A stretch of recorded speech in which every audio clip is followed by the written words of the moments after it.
कितना गर्मी लगता है। घाम से तो बुझाते एकदम कपार फाट जैसा।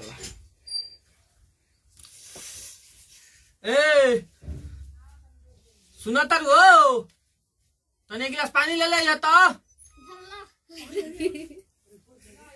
अरे लिया वो हो जल्दी। लावत तो नहीं, क्या इतना चिल्लाते नहीं। जा जान जाता चिल्लाता नहीं। करबा ना तो खइबा कैसे। मेहरारू को तो मैं बुझात नहीं खेलू। धरी खाई चिल्लाते नहीं। मीठा उठा ना रहलो पियम ना सिलुगा। देखा आज हमर बहुत कपार दुखाता बुझलो न। दवा तो नहीं खी ना ले जा दवा दिया ना कपार नहीं दवा दी। ठीक है ध दो तन कपार मिसा मत तो बहुत कपार दुखाता। हमार कपार में से नहीं आवेला ना तो जे तरी आलो है तनी मिसा ना तो हमर से बर्दाश्त नहीं होत एकदम। अरे मिसा हो जल्दी। आहा आहा मत करे ठीक बा।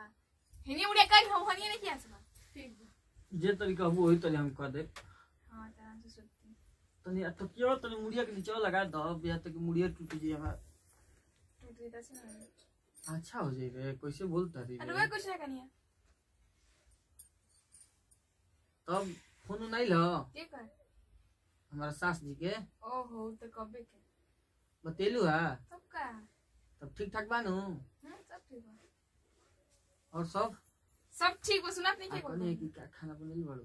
काहे खाना ना मिली ना मिली नहीं हमेशा खिसियले रहलू हमार पर। खिसियल का बनी तो काहे खाना ना दे बतावा तू हमरा के। दिन भर खटत तनी हम। अभी पहले कपार दबा दे जब कपार दबाई ठीक बा। हां तो कपड़ा दबइला के बाद नु खाई। हां तो एके संग तीन गो काम होई। अरे को यार मैटर को समझा करो जान ले तो हिंदी में झाड़ी को हिंदी बोली ला। अच्छा तनी हम लोग सिखा दी बोलेगे। तारा के सिखा दे हिंदी बोले के तू कपार पर चढ़ जीबू हमरा। अच्छा वो कोई हिंदी बोल सकती तो कपार पे चढ़ी थोड़े ना चढ़ी ना जाई। अच्छा अरे कपार पे कैसे चढ़ा छोड़ ना का बनइले बड़ खाना खाना नहीं के बना काहे खाना नहीं के बनाओ ऐसे ही बोलबो ना करे। बैठा जो तो बैठे ही नहीं है हमरा के ऐसे बैठा तो पहले काहे नहीं खाना बनइले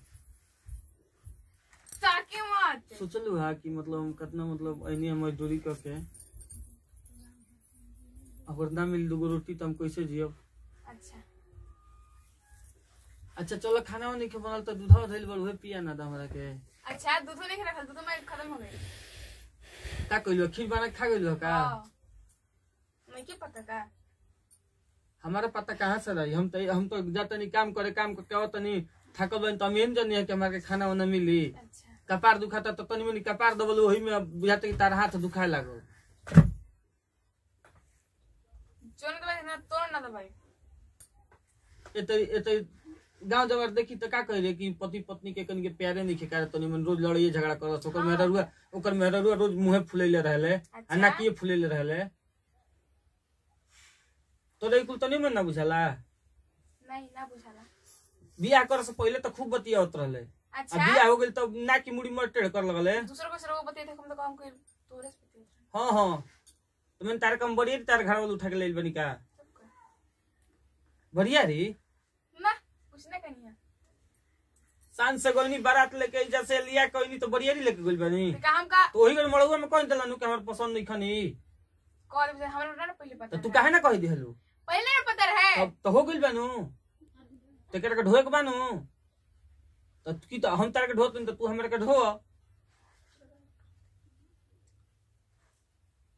तोर दोसरा संग रहे के मन बा नहीं तो काहे तरी बतियो तर हमेशा टेढ़ जो वो दूसरा साथी रे होगा ना हमरा तो दोसर नहीं के करे के।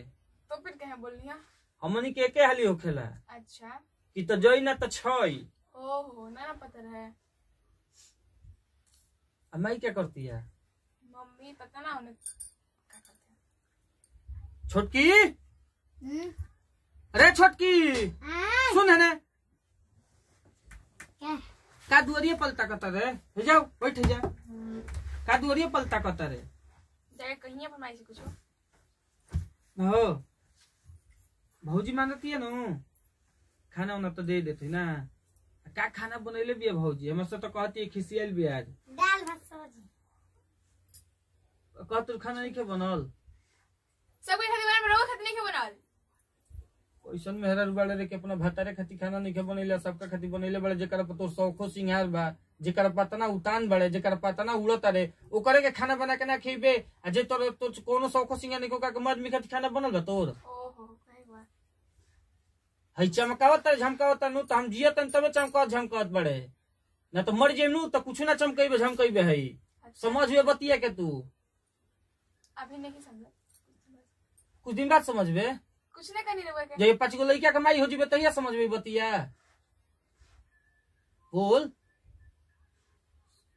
एक बात के समझे के चाहिए नु कि ना आइलन हमार पति जी तो उनका के तनी पानी पूछी, कुछ चाय बना के पियई, कहते नहीं कि कपार दुखाता तो तनी कपार पर मिस देला। इस चीज के समझे के चाहिए नु कि ना समझे के चाहिए? समझे के चाहिए नु कि गर्मी पड़ता तो तनी बेना ले लाई, तनी हाकी के भाई बतिया होते बन तो तनी हाक के बतियाई थी। अच्छा अच्छा का अच्छा अच्छा? अरे यार कम से कम देख लो ऊपर अब तो समझदार हो खो।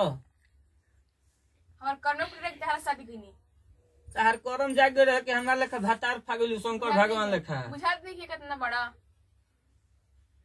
ना तो दोसर ही इतना बतिया तो मार जूतन थोड़ा लाल कर दे।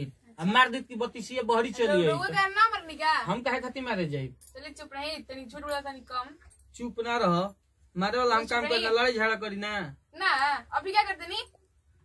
ई तो प्यार से समझावत तनी कैसन कुल काम मत करे कि दुख लगे। कैसा तो इतना प्यार से बोला पति पत्नी में तन में लड़ाई झगड़ा होखेला, ठीक नु? तो जी भैया नमस्कार प्रणाम, हम विशाल दुबे, पूरा भोजपुरिया श्रोता समाज के हम गोड़ छू के गोड़ लगतनी। आ ई वीडियो बाकी वो पति पत्नी के बीच में लड़ाई झगड़ा प्यार मोहब्बत सब चीज होखेला। आ जिसे हमनी के करते जाते हमारे मेरे लेकर रवा सब माने रवा सबके बेहरारू मत करो, ठीक नु? और रवा सबके अच्छा लगे तो वीडियो को शेयर करी, लाइक करी और कमेंट करके जरूर बताई कि वीडियो कैसा लागल है। तो यही से दी विदाई, अगले वीडियो में फिर से मिलल जाई। जय हिंद, जय भारत, जय भोजपुरिया समाज।